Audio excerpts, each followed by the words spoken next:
Hey, what's up? My name is Galactor, and in this video I'm going to show you how you can create a saw kick using Vital and stock plugins only. And before I'm going to show you anything of the process, let's have a listen to what it sounds like.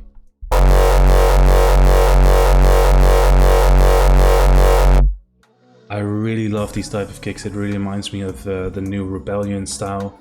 So let's dive into it and see how I created this kick. So I kind of want to make sure that this video is not going to take too long, but also not too short. I mean, I do want to give you all the information necessary, but on the other hand, it's not that difficult either. So let's just start off. I cloned the Vital preset over here, and then I'm just going to initialize it. So we start from scratch, and we're using the F sharp on the 3rd octave today. And I also turned off all the processing on the mixer channel. And if we then dive into Vital, the first thing I like to do is turn down the phase randomization, so we make sure that it always starts at the same point of the waveform and every kick sounds the same that way. And the next thing we do is create a shape in LFO1, which kind of looks like this. Now you don't have to exactly copy this because it kind of depends on what kind of kick you want and yeah, your personal preferences, but I always like it when it's not dipping all the way down to 0 like that. I always like to leave it a little bit of volume in here, simply because then the flow to me sounds better. And I always make sure that the volume is back up halfway through the kick. Next thing we have to do is set the mode to envelope, select seconds, and bring this down to roughly 375 milliseconds. And that's simply because that's roughly the length of one beat on 155 BPM. And then we drag and drop this onto the level of Oscillator 1. Make sure you turn down the volume all the way down and the input volume of the LFO all the way up. And then it sounds like this. So the next thing that I'm going to do is turn on Oscillator 2. Do the same with the phase randomization, turn it down all the way. And then we're just going to get ourselves a nice wavetable in here. And this is just something you have to experiment with. I know that this one, for example, sounds really good because I used it in here as well. But you can just scroll through everything and see what sounds the best. But for now, I'm just going to select this, and later on when we have the final kick and it sounds more like a saw kick, we can scroll through the presets and see what other wavetable sounds nice. And then we also drag and drop LFO1 onto the level over here. And the last thing we do is turning on Oscillator 3. We leave this at the saw wave, turn down the phase randomization, just bring it down 12 semitones or a whole octave, and also add the LFO to the level over here. And what we have right now sounds like this. Now the next thing that I'm gonna do might be a little bit controversial, but I'm gonna explain you also why I do this. I go to Oscillator 3 and I set it to 7 voices. So we're gonna create some stereo information for the kick. And I know that a lot of you guys say that the kick should be mono, etc, etc. But if you listen to the professionals, like whenever they're using the saw kicks, it's not layered with many other sounds like screeches and so in the song itself. So you kind of want that kick to fill up a little bit more of the stereo information to make it sound full and in your face. Otherwise, it can, if you only leave everything on one voice, it can sound very empty. I am going to turn the Detune down to like 3%, something like that. So it's only a very minor change. Like the difference can be insane when I move this back to 2% or increase it to 4%. It can make a really big difference in the way your kick sounds. But this just adds stereo information to your kick so it sounds fuller. I am bringing it back later on in the mixer channel with some stereo shaping, so I'll be bringing it back down to the center. But the thing is just that it will have that information, so it will sound fuller in the end. So the next thing that we're going to do inside Vital is adding the equalizer and the distortion. And the first thing that I'm going to do is go into the equalizer, and then I'm just going to find a nice resonating frequency in the midband.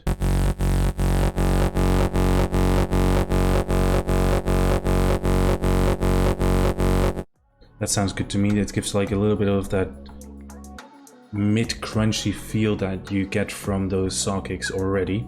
Then I'm gonna add a little bit of lows, like this, and I'm gonna do a slight high cut, and that's simply because otherwise the kicks that I make with this process gonna sound a little bit too sharp. We will get that high information because of the harmonic distortion and stuff, so don't worry about that. I just like to cut it away before the distortion so it's not running through there, otherwise, like I said, it's getting very sharp. And within distortion, I just leave it at soft clip and we'll open up the drive all the way. Next up, we're going into LFO2 and we're gonna create a shape that looks something like this. And again, we set it to envelope. And then I'm gonna move this over to the gain of the lows here. And what we're gonna wanna do is, like, within the initial punch, you want it to be down, and as soon as it doesn't really have a punch, but you know that beginning part, and then as soon as the real tail starts coming in, you kind of want that bass boost and then fading it down until the end of the tail.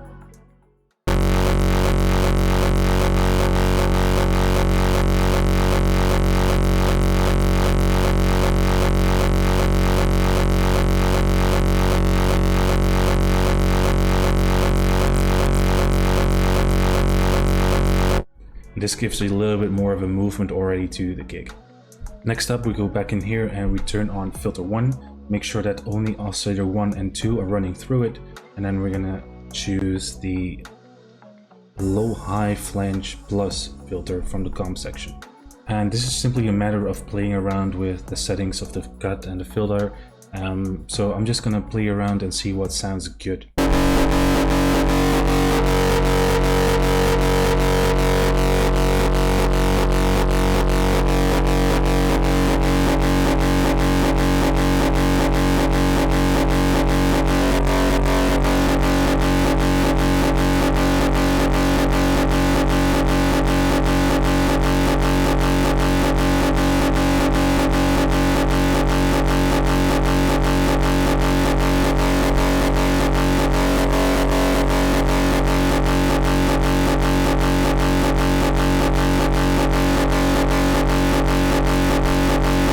That sounds about right for me right now. And I'm looking for a little bit more movement now in the kick, so I'm gonna go into LFO3. I'm gonna do the same thing with the mode and the tempo. And then I'm gonna grade a shape something like this. And the first thing I'm gonna add it to the cut from the filter over here.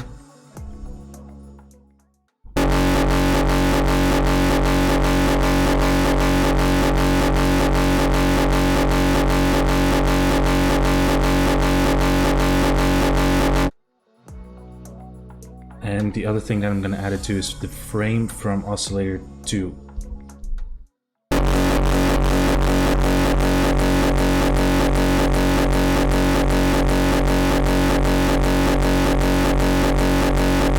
And these two things just create a slightly little bit of movement, especially for the tail of the kick.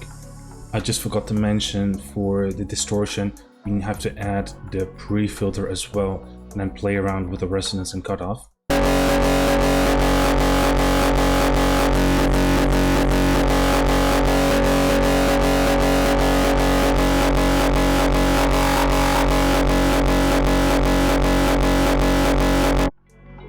So now we're done, at least for now, within the Vital, and we can move on to the mixer track.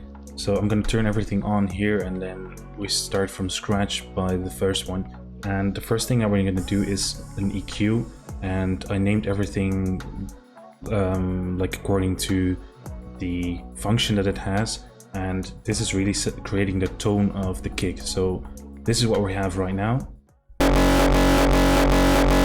And with the first EQ, it's going to sound like this.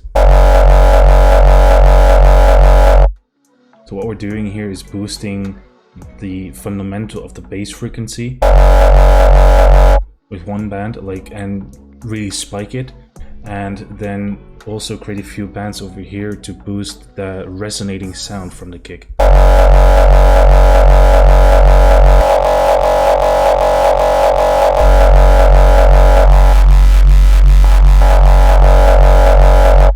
And then the last thing that we do is creating a dip around 300 Hz, because that's like a very nasty frequency, and I just completely cut it out in here. And you might sometimes want to go a little bit lower. In some cases you might want to go a little bit higher, but it's just to clean out the initial kick. And you can hear the difference there, how much it's cleaning it up.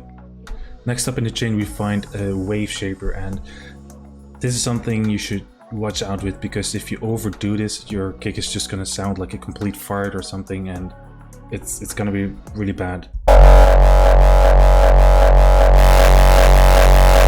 That's exactly what you don't want.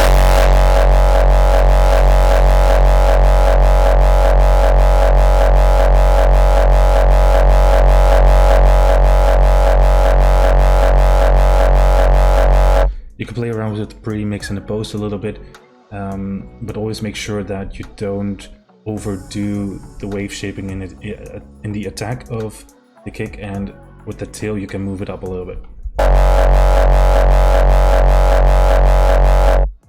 Next up we find another parametric EQ2, but I'm gonna come back to this later, because creating those automation clips is something that I always do in a later stage. So we're gonna move on to the Corrective EQ, which is also a parametric EQ2, and what I like to do here is just create again a boost on the fundament of the bass, then a dip around 200 Hz this time, and another boost for the resonating frequencies in the mids, and adding back a little bit of the highs so it becomes a little bit nice and brighter again.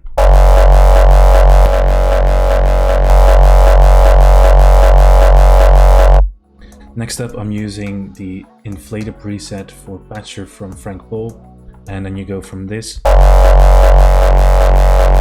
to that, and it really brings out the volume and you know, makes it more fat and in your face. Then we have the stereo shaping, like I said in the beginning. We're bringing it back to the center of the mix.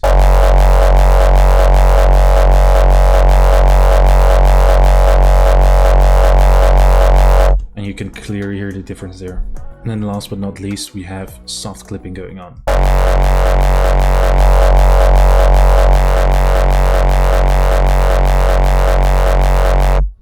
And then we go back to this parametric EQ2 over here, because this one is controlling these two automation clips. The first one is on this frequency band over here, and like you see, it's a bass boost.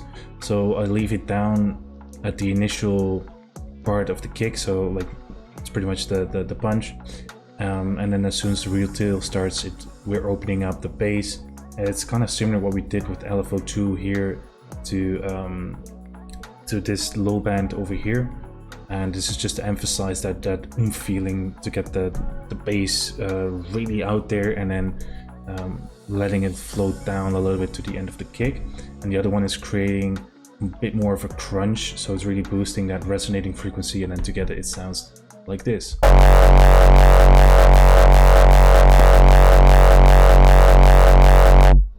Now this is pretty much all the processing that I do to get to a saw kick, and from here you can make small adjustments in the creating tone EQ, for example, or even go back into Vital, and even, like I said, the slightest changes will do so much to the sound of your kick. So I'm just gonna play the kick now and play around in various elements and see what that does to the kick.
as you could see and hear now, even the slightest changes can really change the way your kick sounds. And as you can see, I'm changing stuff in creating tone or the corrective EQ, changing up things with the automation clips, also playing around with the filter here, with the wavetables like I said in the beginning as well, messing with the EQ points in the equalizer here, messing with the filter from the distortion.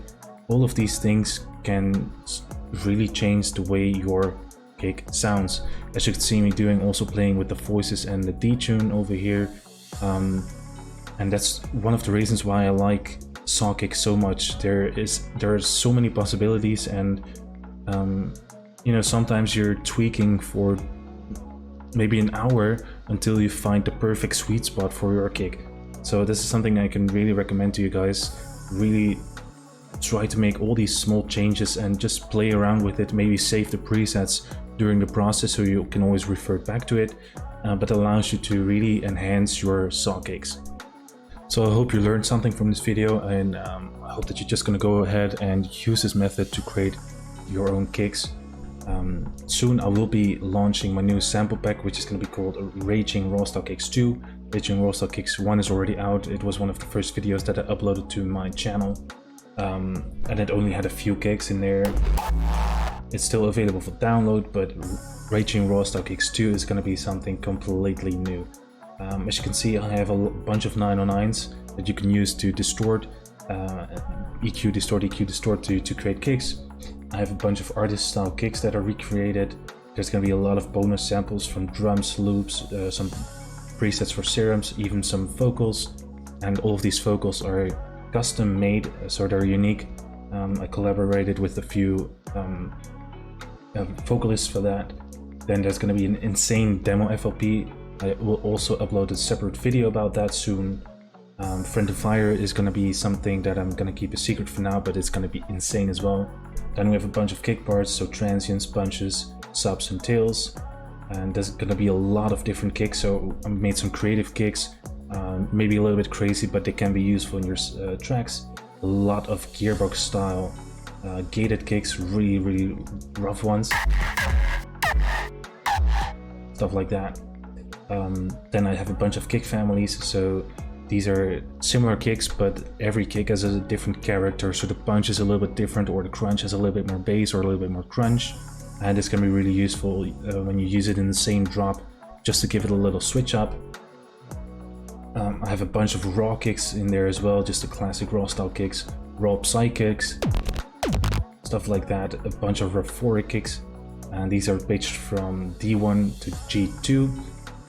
And last but not least, our favorite is the saw kicks, stuff like that. Then there's also going to be a few more presets, so some serum kicks, and then the vital kick. And this is going to be quite similar to the project that you just saw, and I also have one for serum, but it also has a few more third-party plugins. And then there's a FL Studio Mixer preset that makes any 909 sound like a hardstyle kick. And there's going to be a bunch of templates for gated kicks and saw kicks. So that's going to be launched soon. I'm super excited to share that one with you guys, and yeah, you'll see the video coming up soon and more information about it as well. So that was it. I want to say thank you so much for watching. I really hope that you learned something. If so, please let me know in the comments. You can also send me kicks that you made yourself. I would love to hear the results that you guys can get with this one. If you have any questions about this process, this method, just leave them down below in the comments and I will reply to everything. But thank you again for watching, and see you in the next video. Something you don't wanna. Don't stop running, 'cause I'll chase you to the end.